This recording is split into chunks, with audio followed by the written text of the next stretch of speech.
एक समय की बात है, भगवान गौतम बुद्ध अपने शिष्यों के साथ बैठे हुए थे और उन्हें उपदेश दे रहे थे।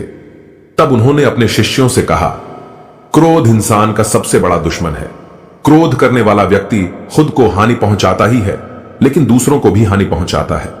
वह प्रतिशोध की आग में जलता है और अपने जीवन को बर्बाद करता है।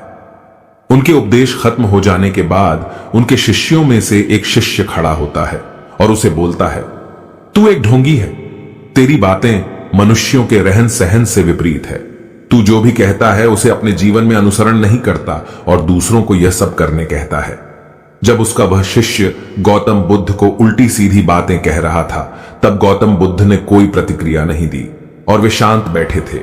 लेकिन ऐसे में वह व्यक्ति और भी ज्यादा गुस्सा हो गया और गुस्से में आकर उसने गौतम बुद्ध के मुंह पर थूक दिया। इसके बाद भी महात्मा गौतम बुद्ध को गुस्सा नहीं आया और वे शांत थे। उन्होंने अपने चेहरे से थूक को पोंछा और वह चुपचाप बैठ गए। यह सब देखकर उस शिष्य को समझ नहीं आया कि वह क्या करेगा। गुस्से में आकर वह उस जगह को छोड़कर चला गया और अगले दिन अपने घर पहुंचा।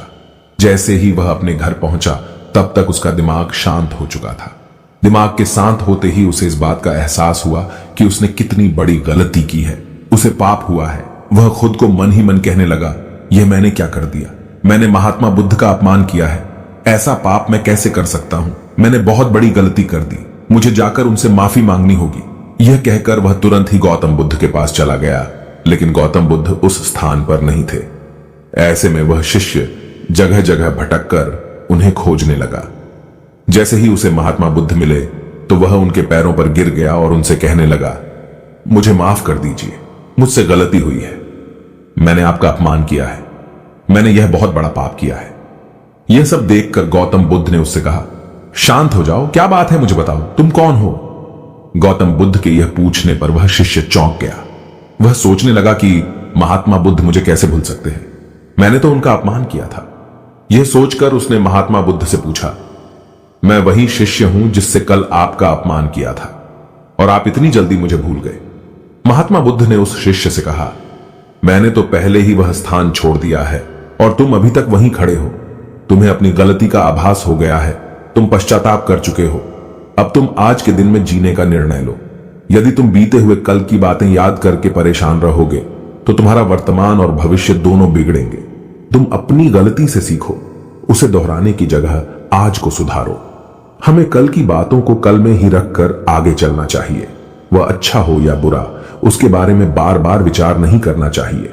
मैं बीती हुई बातों को पीछे छोड़कर आगे चलता हूं और ऐसा ही हम सबको भी करना चाहिए। महात्मा बुद्ध की यह बातें सुनकर वह शिष्य और भी ज्यादा प्रभावित हुआ और उनसे बोला, मैं आज से आपकी हर बातों को माना करूंगा। उस व्यक्ति का बोझ उतर गया। वह बुद्ध के चरणों में गिर पड़ा और उसने अपना क्रोध छोड़ दिया और क्षमा का संकल्प लिया। बुद्ध ने उसके सिर पर आशीर्वाद दिया। उस दिन से उस व्यक्ति में बदलाव आया और उसके जीवन में सत्य, प्रेम और करुणा की धारा बहने लगी। इस कहानी से हमें यह सीख मिलती है कि क्रोध करना इंसान के लिए सबसे खतरनाक है। यह मनुष्य का सबसे बड़ा दुश्मन है जो उसे बर्बाद कर सकता है। इसीलिए मनुष्य को कभी भी क्रोध नहीं करना चाहिए। हमें यह भी सीख मिलती है कि बीती हुई बातों को हमें भूल कर आगे बढ़ना चाहिए। अगर कोई मनुष्य अपनी बीती हुई बातों पर ज्यादा ध्यान देता है तो उसका ध्यान पूरी तरह से भूतकाल में लगा होता है और वह इंसान कभी भी आगे बढ़ने की ओर विचार नहीं कर पाता। इसीलिए हमेशा पुरानी बातों को छोड़कर आगे बढ़ने की सोचे। हम सब जानते हैं कि क्रोध हमारे जीवन में विपरीत परिणाम ला सकता है, इसीलिए इसे संयमित रखना आवश्यक है। और इसी बात को ध्यान में रखते हुए गौतम बुद्ध ने हमें अपने उपदेशों के माध्यम से एक महत्वपूर्ण संदेश दिया है।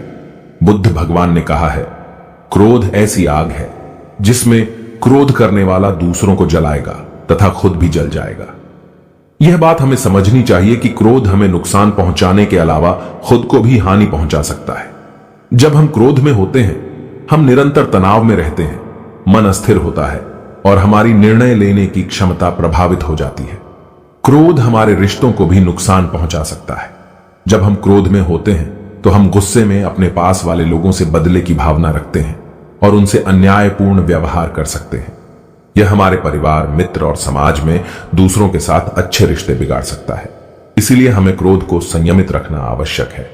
बुद्ध भगवान ने हमें दिखाया है कि शांति और सुख का मार्ग क्रोध से होकर नहीं जाता है।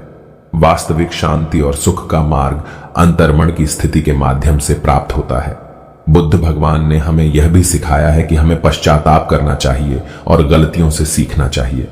जब हम पश्चाताप करते हैं तो हमारी अज्ञानता और दुष्कर्मों के प्रभाव से मुक्त होने का मार्ग खुलता है। हमें आत्म संयम का विकास करना चाहिए और क्रोध को संयमित रखने के लिए ध्यान और मेधा का विकास करना चाहिए। मेरी प्यारी साथियों, क्रोध हमारे जीवन के विपरीत परिणाम ला सकता है। हमें अपने आप को संयमित रखने की सामर्थ्य प्राप्त करनी चाहिए। हमें पश्चाताप करना और उससे सीखना चाहिए। हमें शांति और सुख की ओर बढ़ने के लाए और क्रोध को नियंत्रित करके अपने जीवन को सुखी और समृद्ध बनाने के लिए प्रयास करना चाहिए। गुस्सा करके हम अपने सामने होने वाली चीजों को सिर्फ एक तरह की नजर से देखते हैं और कई बार ऐसा व्यवहार हमें वो चीजों और नजरियों से दूर रखता है जो कठिनाइयों का सामना करने में सबसे जरूरी होते हैं। यदि आप ऐसी और मजेदार कहानियों और संदेशों को और सुनना चाहते हैं तो हमें सब्सक्राइब करें। नमो बुद्धाय। आपका स्वागत है इस चैनल में।